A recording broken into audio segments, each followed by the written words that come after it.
In 1992, the Food and Drug Administration decided that genetically modified organisms were the functional equivalent of conventional food.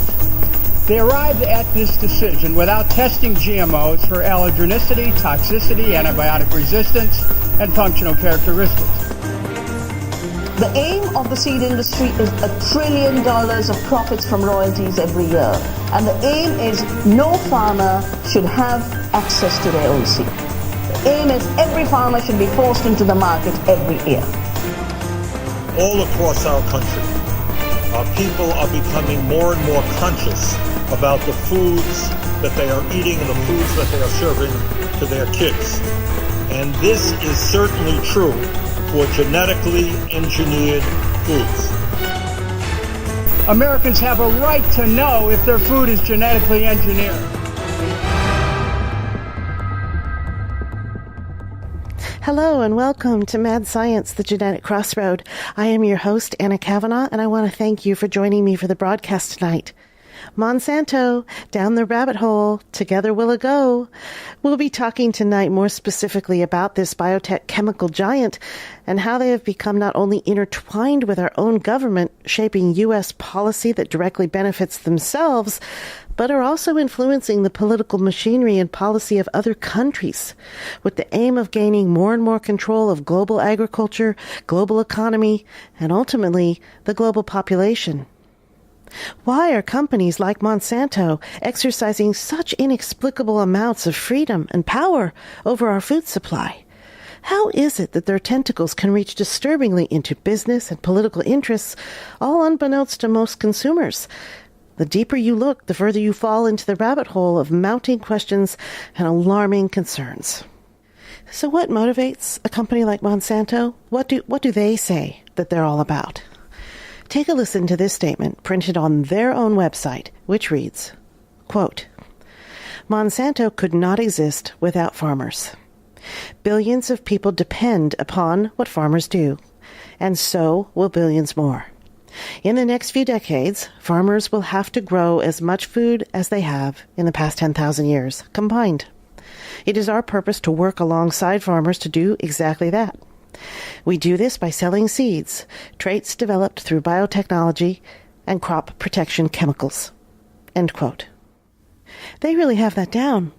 You see, Monsanto knows that the agriculture industry is key to the future development and survival of humanity, and that the demand for food will only increase due to a continued rise in global population, which is currently just over, 7 billion of us.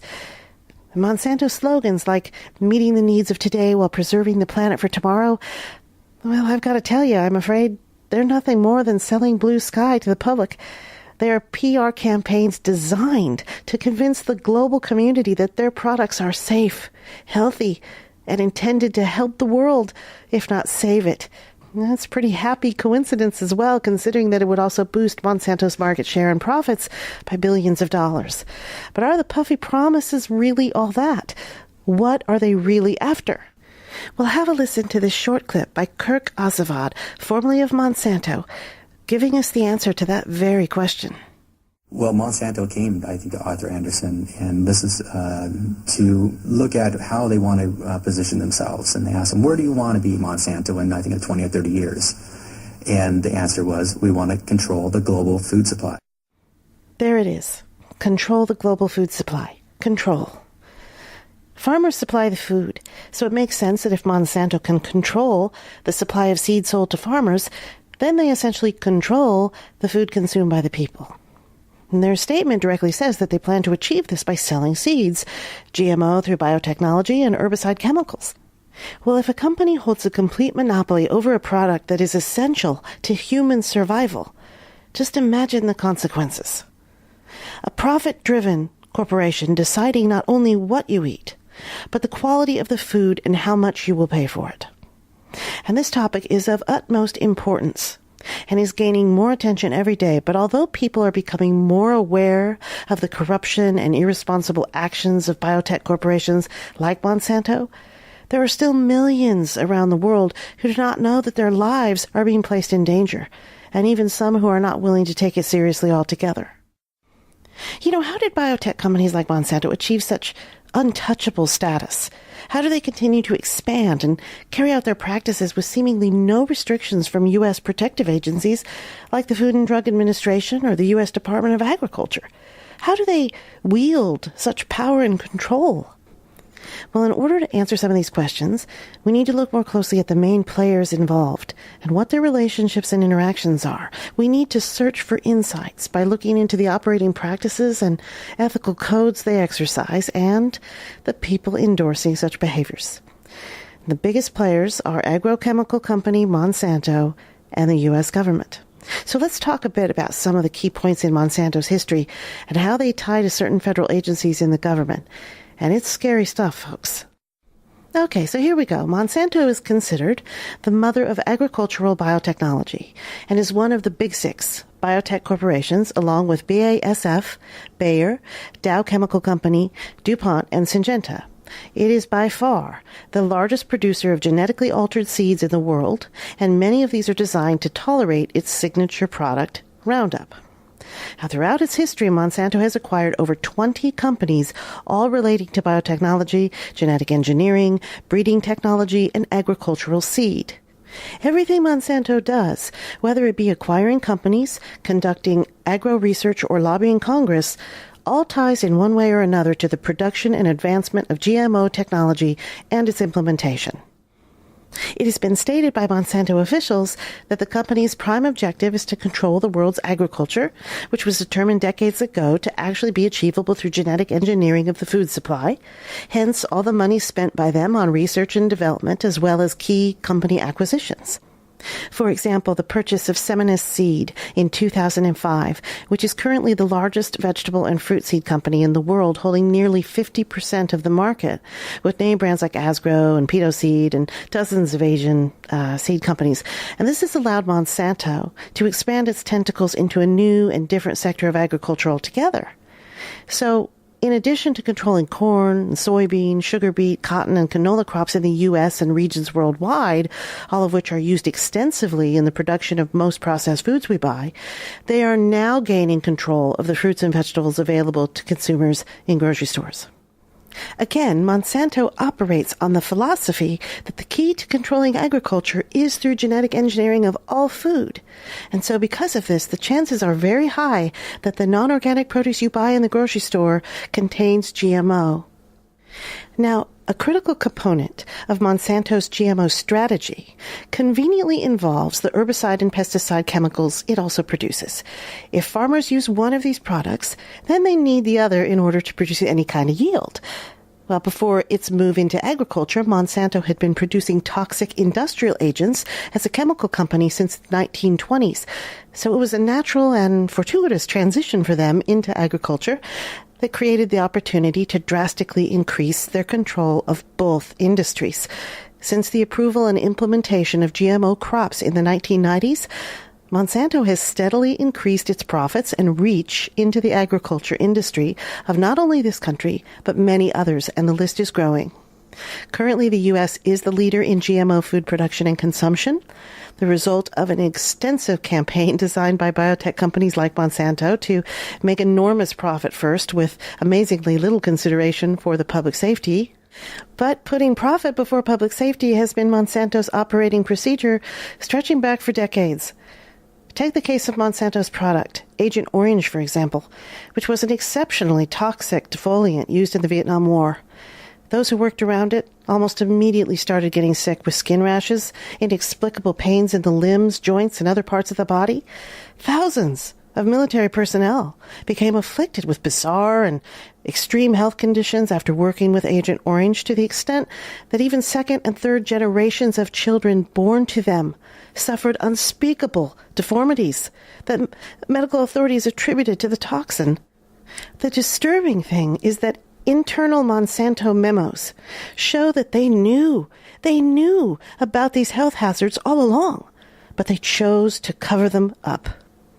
In 2004, Monsanto spokesperson Jill Montgomery said Monsanto should not be liable at all for injuries or deaths caused by Agent Orange, saying, quote, "We are sympathetic with people who believe they have been injured and understand their concern to find the cause, but reliable scientific evidence indicates that Agent Orange is not the cause of serious long-term health effects." End quote. It would be interesting to read the reliable scientific evidence that Ms. Montgomery mentions, and by whom this evidence was generated. Routine denial like this is a common and typical response by Monsanto when its safety practices and ethics come into question. In the following clip, I want you to hear William Sanyur, former EPA branch chief, talk about Monsanto's misleading conclusions made from a study it performed on dioxin, the main ingredient in Agent Orange, which found it to be non-carcinogenic. That was false. Have a listen.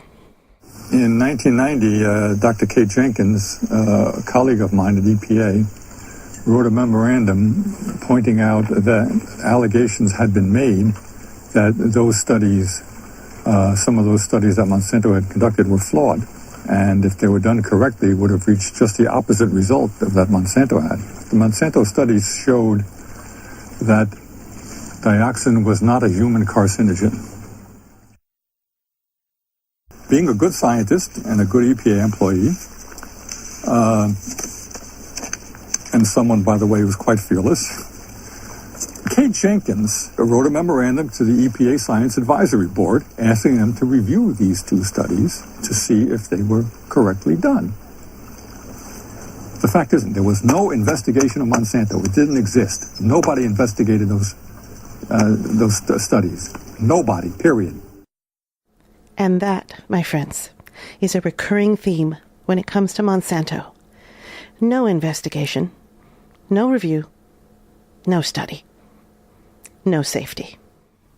Take the case in Anniston, Alabama, where thousands of residents were inadvertently poisoned by PCB toxins produced by a Monsanto chemical production plant that was located there. More than 20,000 plaintiffs filed suit against Monsanto for knowingly subjecting them to the toxic waste over a period of decades. An article published by the Washington Post in January of 2002 said, quote, "For nearly 40 years, Monsanto routinely discharged toxic waste into a West Anniston creek and dumped millions of pounds of PCBs into oozing open-pit landfills. There were thousands of pages of Monsanto documents, many emblazoned with warnings such as confidential, read and destroy, showing that for decades the corporate giant concealed what it did and what it knew." End quote. Company documents showed that Monsanto not only withheld frightening, detailed information about the contamination, but had also influenced certain state officials to disregard and ignore the irreversible damage to the people affected. These are only a couple examples of what Monsanto is willing to do for profit. If they hid what they knew about these and many other cases in the past, what might Monsanto be hiding from the public now? This question seems particularly important as they ask for the world's trust, advertising their GM products as healthy, nutritious, and safe for human consumption. And they just want us to take their word for it. So what is the connection with the U.S. government in all this? Well, although Monsanto has had ties with governmental officials for years, the incredible growth they achieved since the early 1990s can be attributed to a long-standing relationship with George Bush Sr. In fact, a news clip shown on May 15, 1987, showed then Vice President George Bush Sr. at the Monsanto plant, where Roundup-ready soybeans were being created.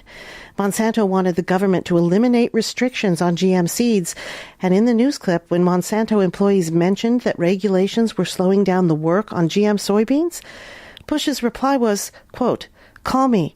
I'm in the dereg business," end quote. Bush's Vice President Dan Quayle expressed the position and intentions of the Bush administration concerning the biotech industry by calling for more deregulation. Have a listen to this clip. The United States is already the world leader in biotechnology, and we want to keep it that way. In 1991 alone, it was a $4 billion industry. It should reach at least $50 billion by the year 2000. As long as we resist the spread of unnecessary regulation. That's pretty scary stuff. Well, it was during the 90s that the Bush administration was instrumental in deregulating the biotech industry, loosening restrictions and requirements by federal protective agencies like the FDA and USDA. And this allowed biotech companies to freely promote and mass produce GMO crops to be sold primarily on the U.S. market. And so then at this time, Monsanto began to project the image that they were a farmer's best friend. Farmers using their GM seeds could expect marked increases in crop yields, provide better quality food, and improve the environment. And this was the pitch sold to the government as well, helping to justify the call for deregulation of the industry and to deepen relationships with agencies like the FDA, paving the way for future cooperation. Part of the perk to deregulation was that foods containing their genetically modified crops were not required to be labeled. And they did this in an attempt to avoid damaging the image and potential public rejection of these products, a controversial practice that continues to this day. Monsanto later learned this was exactly the case as they tested GM labeling in Europe. Consumers wouldn't voluntarily buy their products, knowing they contained genetically modified organisms. The GM labeling issue is still going strong, and as a matter of fact, just last year, Monsanto spent over $8 million negatively campaigning against the passage of Proposition 37 in California, making it the largest donor against the initiative. Proposition 37 was rejected by a 54% majority in November 2012. But what that would have done had it passed is it would have mandated the labeling of genetically modified crops used in the production of California food products. But how much of a difference would it really have made? Because we're getting to the point where conventional organic farmers will be crowded out by agro companies like Monsanto. So in the end, the consumer will not have a choice anyway, labeled or not. Now, getting back to the Bush administration, it's well known that during his presidency, George Bush Sr. also appointed former Monsanto attorney Clarence Thomas to the Supreme Court. This was significant because Justice Thomas went on to write the majority ruling in 2001 that allowed biotech companies to actually own seeds as intellectual property. He stated, quote, "Newly developed plant breeds are patentable under the general utility patent laws of the United States." End quote.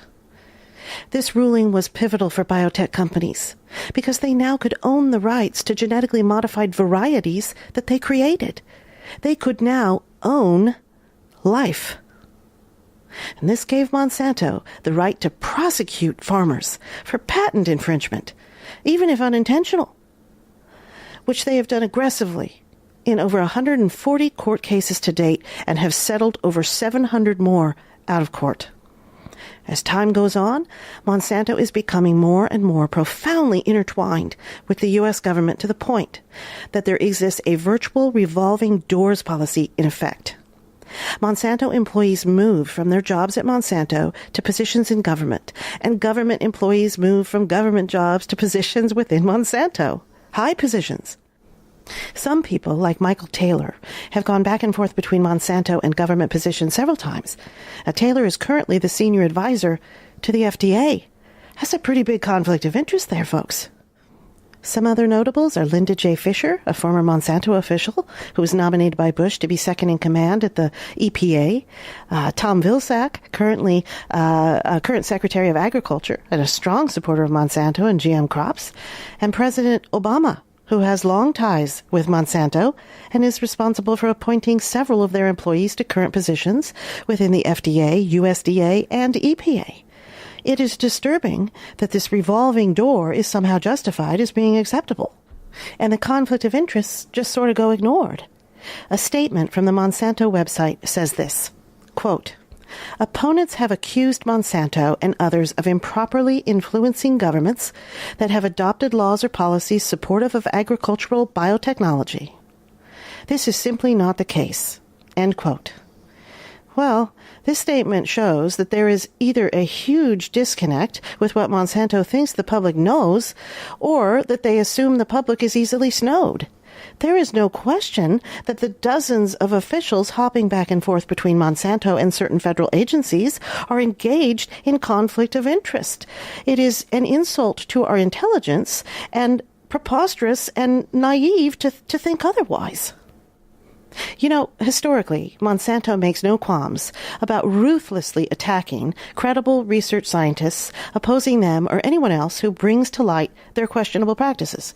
For example, in the fall of 1996, award-winning investigative journalists Steve Wilson and Jane Aker were hired by Fox News Television Network in Tampa, Florida, to produce a series on bovine growth hormone, which is a GMO product sold by Monsanto. After over a year's work and 3 days before the series was scheduled to air, Fox News executives received 2 letters from Monsanto's lawyers stating that enormous damage would be incurred on Monsanto if the series ran, and warned of dire consequences if the series was aired as it stood. And so, despite all the heavy advertising and expense for the upcoming show, Fox canceled just before airing and also fired the journalists. In another case, a prestigious science lab in Aberdeen, Scotland, had been testing Monsanto's GM potatoes and found that rats who ingested the potatoes developed cancerous growths. One of the scientists spoke about the test results on BBC television and made the remark that he thought it was, quote, unfair to use our fair citizens as guinea pigs, end quote. Well, within 2 days, that scientist was fired from his job. Then there is the Berkeley University professor Dr. Ignacio Chapela, who worked with Mexican organic corn farmers to help them learn how to detect transgenic contamination of their fields. After his findings were published in Nature magazine, there was a blitz of bad publicity from anonymous sources targeting him, which resulted in him being fired from his position at Berkeley University. It was determined that this insidious internet scheme was initiated by 2 people, Mary Murphy, who worked for a Monsanto PR firm, and Andura Smedisek, I think her name is, a Monsanto employee. Dirty, dirty pool, folks. Dirty, dirty pool. It is estimated that Monsanto has control of as much as 90% of genetically altered seed. According to Neil Harrell, the agricultural economist at Iowa State University, he studied the seed industry for decades, he says, quote, this level of control is almost unbelievable, and it's making it possible for Monsanto to increase their prices long term. We've seen this happening the last 5 years, and the end is not in sight. End quote. Monsanto has demonstrated time and time again that it puts profit before anything else. It puts profit before life. And it seems likely that if it has the opportunity to turn more profit at the expense of our human health or our evolutionary process, that's what they'll do. And truth be told, that's what they're doing now. So the question becomes, how much power can one company have over seeds, the foundation of the world's food supply? According to Philip Howard, a researcher at Michigan State University, economists say that when 4 firms control 40% of a market, it is no longer competitive. According to AgWeb, the big 4 biotech seed companies, Monsanto, DuPont, Syngenta, and Dow, own 80% of the U.S. corn market and 70% of the soybean business, with Monsanto steadily gaining dominance on all fronts. In a situation where Monsanto no longer has competition, it has free rein to set its GMO seed prices at will. This all sounds like science fiction and even apocalyptic, but it is becoming a reality, folks. It is. Think about that. One entity controlling the means of our world food supply. One entity controlling the means to your survival. But consider an even more sinister conclusion based on recent scientific research, which suggests that gene expressions can be remote controlled. As the genetic material we ingest becomes a part of us, this genetic material can then theoretically be controlled remotely by an external agent, such as electromagnetic energy. Our bodies could be programmed and controlled to have intentional gene expressions that may not be in our own best interest. To put it mildly, implementing this kind of technology would have catastrophic impacts on not just food supply, but on evolutionary and spiritual levels as well. As the human population grows, requiring more food, and Monsanto reaches a point of diminishing returns where the focus shifts from making profits to making space on the planet, what will happen? Does it stop there? Or does the rabbit hole deepen? And this is where the industry may be going, folks. And it is not science fiction. It is very real. And we're going to be talking a lot more about that next week on the next program. So now we'll move on to a special segment of the program called The Listener's Voice, which is where folks out there have kindly taken the time to write into the website with their questions and comments. And to close each show of the program, we'll go through as many as we can. We don't have a whole lot of time tonight, but we will get through a couple here, and we'll start with Carla. Carla writes in and says, "Hi, Miss Kavanaugh. My name is Carla. I just started tuning into your show, and it's a great show, too. Very informative. I am a person who enjoys gardening as a hobby, and I've been doing it for years. Recently, as I've been learning about these genetically modified crop seeds and how they are used so much by our farmers, I started wondering if the same applies to the seeds I use in my backyard garden. Since nothing is required to be labeled, does that mean I've been growing genetically modified food all this time?" Well, hi, Carla. Thanks so much for your kind words about the show and for writing in. In response to your really great question, I'm so glad that you asked. It's a tricky business. For the home green-thumbed gardener, we have to be really, really careful with what we're buying that we're going to plant in our gardens. There are many small seed companies out there that are either owned by Monsanto or have seeds supplied by them.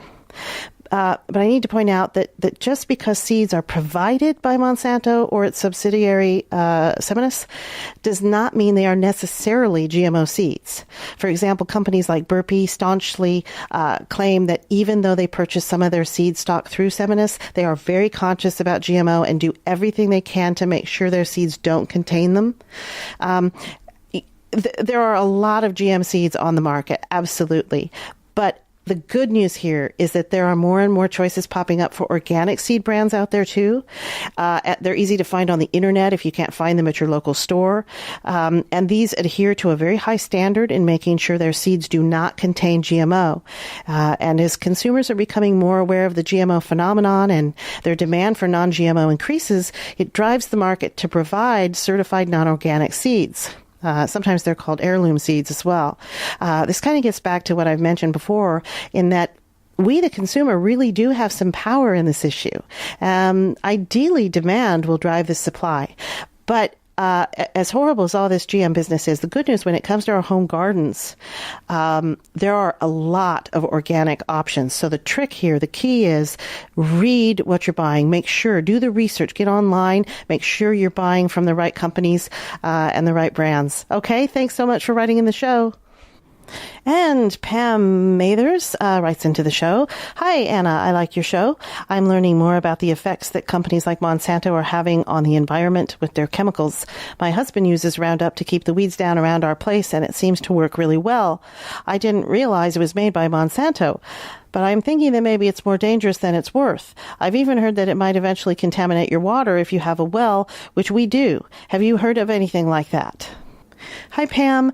Studies have shown that glyphosate, which is the main toxin in Roundup, actually has been detected in waterways, groundwater, and even drinking water. So this has become a more prominent issue, especially in farmland areas where the chemical is used extensively.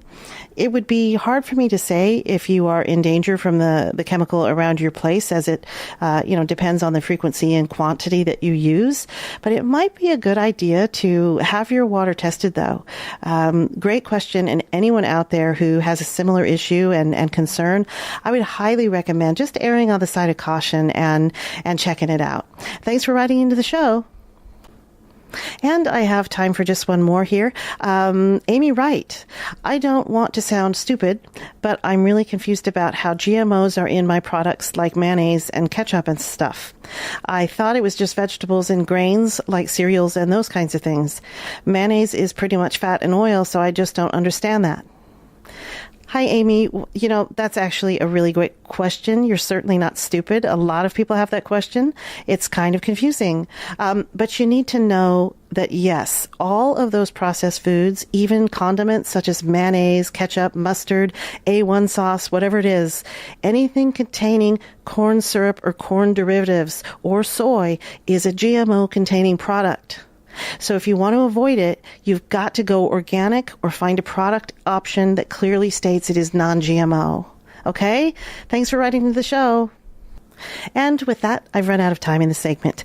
If you would like your question or comment to be featured on the show, I would absolutely love to hear from you. Just pay a visit to the website at www.geneticcrossroadradio.com and follow the link to the listener's voice. Once there, just fill in the form and send me along your thoughts. I'll feature as many as I can during each broadcast. Your voice really does matter and will help make a difference in both the future of our food and our human health. This show is a conversation, and that's where all change begins. So let's get talking. I also want to tell you about the new Facebook page for the series. If you are enjoying the show and would like to participate in some more interactive communication, I would love for you to come and give a like and join us at www.facebook.com, Anna Kavanaugh, Mad Science, Genetic Crossroad. And I hope to see you there. Thank you for listening to Mad Science, the Genetic Crossroad. Please join me every Tuesday for more on GMO. On next week's show, that's Tuesday, February 19th, we'll continue our conversation with an episode named Contaminating the Human Code. We'll talk more about the frightening direction we're heading in thanks to the GM biotech industry. All food contains genetic material that directly affects the expression of cells in the body. GM food forces a different expression than that of a natural state. To what degree is yet to be quantified. Dr. Ivan Novotny said, even minor tampering with nature is apt to bring serious consequences, as did the introduction of a single chemical, DDT. Genetic engineering is tampering on a monumental scale, and nature will surely exact a heavy toll for this trespass. Will we reach the event horizon in contamination of the human genetic code, changing what it means to be human? Important questions I really think we need to talk about. I hope you'll join me for next week's broadcast. If we destroy nature, surely nature will destroy us. For while we may hold dominion over nature, we do not possess its wisdom. Until next time, be well, be healthy, and be informed.